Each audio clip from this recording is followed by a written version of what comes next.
It's not going to be easy, but I'm going to ask you to remember the last time you were criticized by someone. Remember someone pointing a finger at you and saying all the things that you didn't want to hear. Remember the feeling in your heart, that pain, that stingy feeling. That's a hurt. A hurt is a registry in your brain. Something said to you that doesn't match with your own criteria about yourself. Do you want to learn more about how your self-image is causing you pain and suffering and in the long run unhappiness? You're at the right place. Let's go deep dive. In this video, I want to inquire self-image with you. I want to understand how we construct it. I want to understand how it motivates us. I want to understand how it drives us. And I want to see how it forms the biggest portion of our egos. It's the perception, it's the insight, and once for all, we remove the self-image from our lives.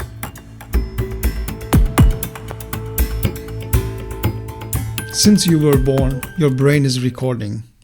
Every single second is recorded here.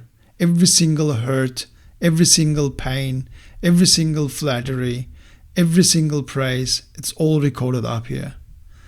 Through hurts and praises, you start formalizing a self-image about yourself, what kind of a person you are. I'm handsome, I'm clever, I'm hardworking, I'm this way, I'm that way. And that self-image is crystallized in such a way that it is related to my nation, it is related to my religion, it's related to my belief system, it's related to what parents told me, it's related to what school told me. And all this information comes up in nice packaging, and thought puts together a mental image of yourself. That is what you think about yourself. You don't only do that, you also start formalizing images for other people as well. So you're looking at your parents. My father is a strong person. My mother is a successful person. My father is so weak, so angry, so this way, so that way. My mother is that way. So you start formalizing those packages, those files for each individual that you encounter. So what happens is you start building those images and they turn into filters in your brain. That is to say, when I look at you with these eyes, I don't see you. I see my mental image about you. And I expect you to behave in certain ways. I expect you to do certain things and say certain things. He's always like that. He's a liar. She is constantly doing the right things, but she's not being successful. All these labelings that I do is about the mental image that I constructed through my relationships with you. So since I am a child, I'm looking at the world and constantly registering what's happening around me and looking for security everywhere. So security means I know what it is. He or she is that way. They don't change. It's stuck. Every now and then, huge shocks and things shift the mental image slightly, but still I know who you are. That means it is very limited because it depends on my knowledge about you. That means my knowledge about you is depending on the past. I'm never able to see you with fresh eyes now here as who you really are. I can't see your essence.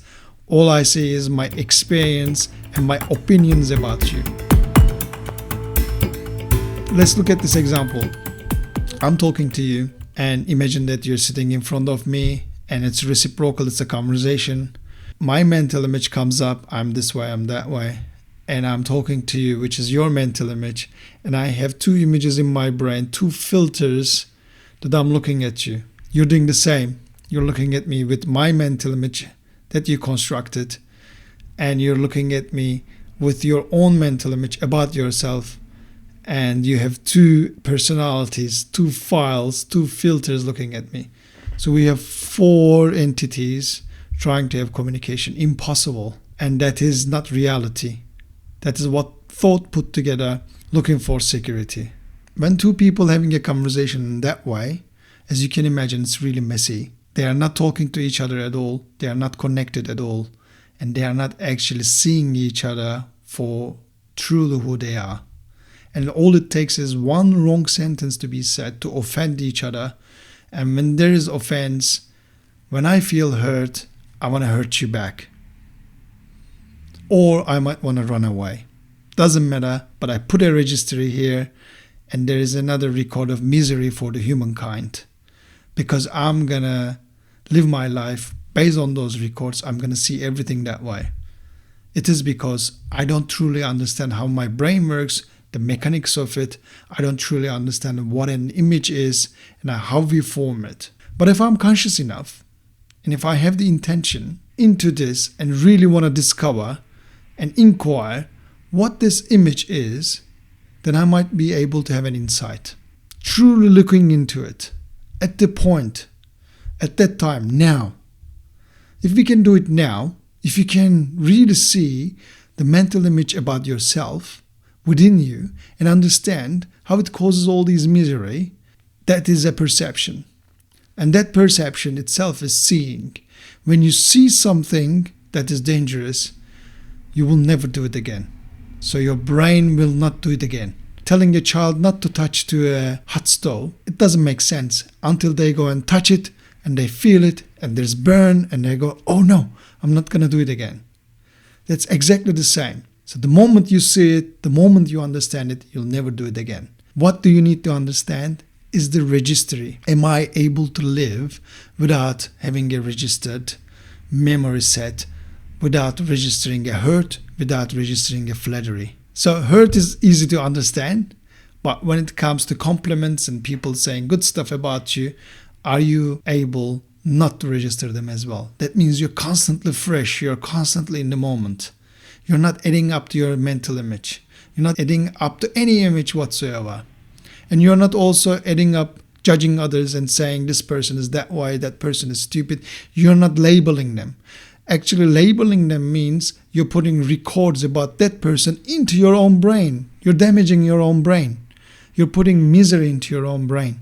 Because from here on, the moment you add the label, you always see that person that way.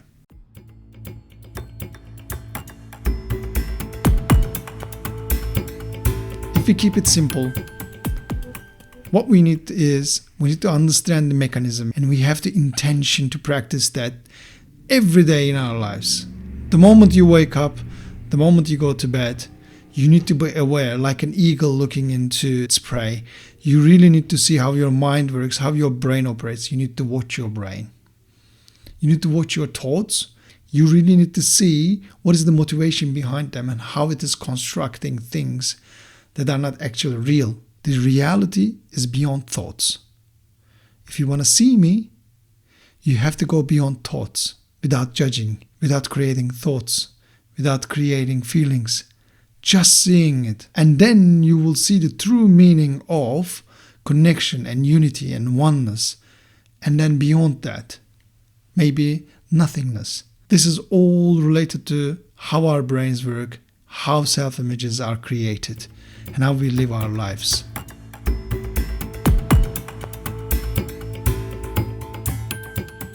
Let's solidify our learning so far. So I want to give you 3 practices to do for the next week. Please note them down. They are very simple. Number 1, I'm very sure that it might happen once or twice during the week, that whenever you feel hurt, at that moment you stop and say, is it me really getting hurt? Or is it my mental image? Ask this question. Try to answer it. At first, it might be feeling unnatural, counterintuitive, because there's no separation. You are your mental image. But then, just check it out. What are my thoughts about myself that doesn't match with these people are saying to me? Somebody said you're inconsiderate. And what is it I think about myself that doesn't really resonate well with what they're saying that is causing the pain? And remember, that pain is from fear. And that fear is fear of insecurity. You're feeling insecure. You might be kicked out from the society.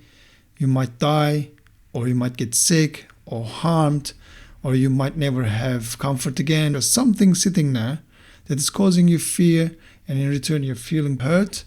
You're going to just notice and you're going to ask the question, who is feeling the hurt? Second practice, When you're feeling proud, who is the one who is proud? When you're overly feeling like you achieved something and you want some acknowledgement. You might be at work, you might be at home, you cooked a great dinner, it tastes so lovely. Husband or wife looks and says, "This is great, tastes amazing. You're such a great cook. I love your food. You're giving everything into it and thank you so much. Appreciative. Gratitude is great, but I'm taking all the flattery and compliments within it and then registering it." So notice that. Who's proud? I'm really proud that I made the most delicious meal and everybody's happy and they're actually acknowledging it. Great. So it's getting the pleasure out of it. Who's getting that pleasure? Is it me or my self-image? Am I adding that? Does it really resonate well with my own thinking about myself? Because in my mind, I'm the greatest cook. The last practice is meeting people fresh. Having the intention and meeting with people with that intention. And that intention is, I'm seeing this person as he or she truly is. I'm not bringing the labels. I'm not bringing my past experiences. I'm not bringing anything from the memory bank. And I'm looking at fresh. I'm seeing you for the first time in my life fresh. Even it might not happen and your brain might trigger things and thoughts. Go with the intention and see what it changes in your connection, in your communication, in your life, your sincerity. So it might be at the bus. It might be meeting with a friend. It might be meeting with someone you don't like at work. So go there with fresh eyes and no judgment. Meet with them with the intention. No registries from the past. Here with me now. And I'm seeing you as you are truly. So that's the third practice. So 3 practices for the week. Give them a go and then see what happens. And please let me know your results on the comments.